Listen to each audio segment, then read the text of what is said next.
had more days in the year, if you think those schools are going to get better, I think that's naive. They're not going to get better unless you are building on a governance structure that allows for excellence, that allows you to design the school around teaching and learning.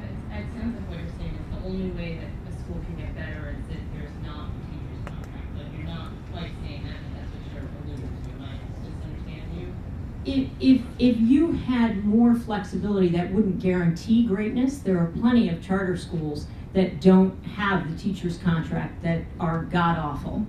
And there are some schools, not as many as I would like, that are able to achieve greatness with a limited teacher's contract. Generally, it's because everybody finds a way to ignore it and they do what they need to do anyway.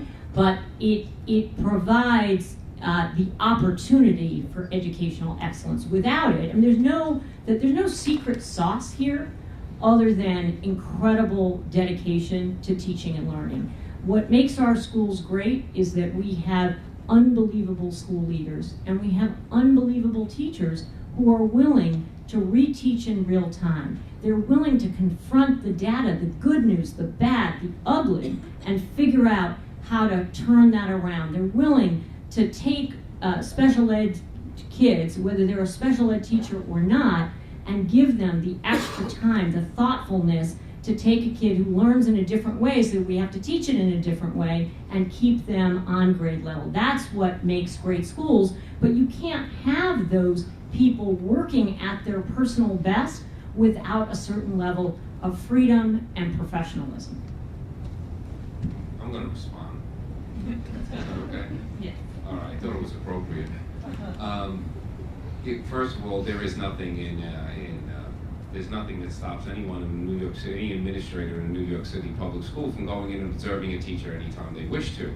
But in terms of sharing, you know, we run a charter school, and I was there a couple of weeks ago, and we actually have a dialogue with the school we cohabitate with, and we are sharing, and we are doing these things.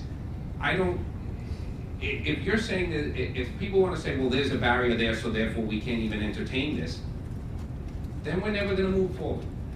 It's that simple. If you're going in with a precondition that you believe there's a barrier, I can go into all the states who have teacher contracts that do much better than those who don't. I don't want to go into this. I want to figure out a way where we can have open dialogue and a conversation.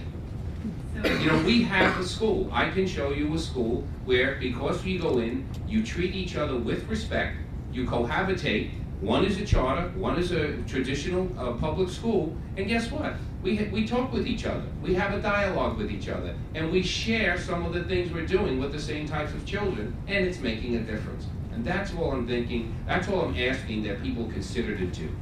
Nothing else. So in the interest of dialogue,